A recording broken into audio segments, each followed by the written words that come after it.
The buzz in Edmonton isn't just about the cold on the ice. The team is heading into the season with three huge storylines that have fans on edge.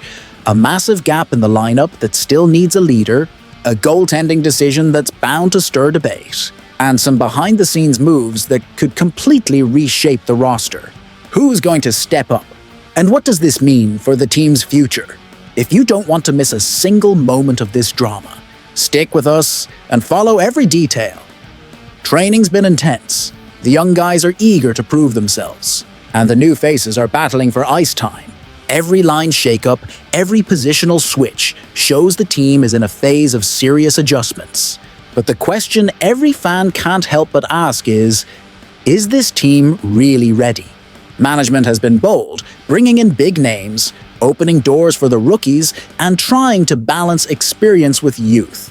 But when you've got Connor McDavid and Leon Draisaitl leading the way, the bar is higher than most teams in the league, and that's exactly where this preseason drama hits. Zack Hyman, the winger, a key piece of the attack, is still recovering from a wrist injury he suffered in the Western Conference Final. He himself admitted he's not sure he'll be ready for opening night. That puts the Oilers in a tough spot. Who can fill Hyman's shoes in those early weeks? We're talking about a player who not only racks up points but also sets the tempo on the ice. Not just anyone can take on that responsibility. To help, the team brought in Andrew Mangiapane, who's had a 35-goal season under his belt but hasn't quite hit those heights in recent years. He's expected to see significant ice time with McDavid or Draisaitl, which could be the perfect chance to regain his confidence. Rookies Ike Howard and Matt Savoy are also part of the puzzle. Howard, fresh out of Boston College and a Hobey Baker Award winner, arrives with a lot of buzz. Savoy, who's been shining in the AHL and scored twice in his first NHL games, is looking to cement his role. The hope is that one of these guys seizes the opportunity and shows consistency. They may not replicate Hyman's physical, clutch style, but speed, boldness, and a nose for the net are in no short supply. It's the kind of test that could shape the future of this roster. So here's my question to you. Do you think Mangiapane or the rookies can handle the load until Hyman's back? Or will the team really feel the absence of number 18 in those early games? Drop your thoughts in the comments, share this video with other Oilers fans, and make sure you're subscribed. Together, we'll track every step and figure out if this lineup truly has what it takes to chase the Stanley Cup in 2026. Hold on to that excitement because it's not over yet. The next update is going to spark some serious debate and might even change how you see the team's direction. This is the kind of revelation you can't ignore, and it'll leave every fan thinking twice. Stay tuned, because the best is still coming. The NHL made a controversial move, and it could directly impact Edmonton. Stick with me, because you'll want to hear this all the way through. In recent weeks, there's been a lot of talk about discipline, opportunity, and how hockey handles situations off the ice. Headlines aren't always about goals and wins.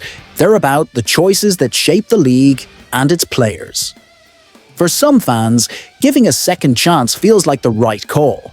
For others, it's unacceptable to give someone back a spot after big controversies. That's when the conversation heats up. After months of waiting, the NHL announced that 5 Canadian players who had been sidelined are now reinstated. That means by October, they can sign contracts, and by December, they could be back on the ice in official games. One name that catches Edmonton's eye is goaltender Carter Hart. The same guy once hailed as a future star in Philadelphia, now 27, looking for a fresh shot to prove he still belongs in the NHL. So the question every fan's asking is, should the Oilers take the risk on Hart? On one hand, he could strengthen the roster, backing up Stuart Skinner and Calvin Pickard. On the other, the controversy might split the fan base and even affect the community's perception. We can't forget, he's been out of the league for 2 years. Even if he's been training, getting back to NHL form isn't simple. He'll need timing, confidence, and adjustments to the pace. His stats include 96 wins, 93 losses and 29 ties with a 2.94 goals against average and a 90.6 save percentage. Solid numbers, but still leaving the question. Is he the right piece for a team chasing a championship? The Oilers also have other options. James Reimer, Ilya Sorokin, Anthony Stolarz, even Jordan Binnington. With that in mind, bringing in Hart starts to feel more like a desperate move than a strategic one. Now I want to hear from you. Should Carter Hart suit up for the Oilers? Or is it time for Edmonton to look elsewhere? If you thought you'd seen it all, trust me, the next news is going to surprise you. Big information that will make fans cheer, grumble, and dream at the same time. You deserve to know before anyone else. Stick around, because this could change the vibe in Edmonton completely. While many only watch what happens on the ice, we know the front office moves matter just as much. And when money and mega contracts come into play, it can reshape a franchise's future. Picture this. A rival team makes a bold move, shells out big bucks for a player, and suddenly the market shifts.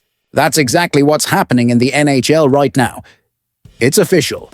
Dustin Wolf signed a massive 7-year, $52.5 million deal with the Calgary Flames. And if you think that won't affect the Oilers, think again. Here's why. This puts serious pressure on our goalie, Stuart Skinner. His contract runs through the 2025-26 season, and what Wolf landed in Calgary immediately sets a benchmark. Skinner has been solid in Edmonton, faced playoff pressure, and held his own in tough games. He might not have Wolf's hype, but he's earned respect. And in a position like goalie, that matters a lot. So, do the Oilers lock Skinner in now, or wait another season to see if he truly deserves a deal at that level? This choice could define the team's future. And remember, there's a salary cap. Every dollar spent on Skinner is one less for other pieces, including keeping Connor McDavid happy, whose own extension is coming up. The truth is, this season is a make or break for Skinner. How he performs in big games, especially the playoffs and the Battle of Alberta, will decide if he earns that big contract, or if Edmonton plays it safe. So, I've got to ask, do you think Stuart Skinner deserves a contract on par with Dustin Wolf, or should the Oilers wait another year? Leave your thoughts in the comments, share this video to get more fans talking, and make sure you're subscribed so you don't miss a single update on the Oilers. If you're an Oilers fan and want to catch every play, every rumor, and every move that could change the team's future, hit that subscribe button now. We're on a mission to reach 2,000 subscribers, and we need your support to build the biggest, most passionate Edmonton fan community. Don't miss out. Join us and be part of the excitement, cheering every win and debating every big decision.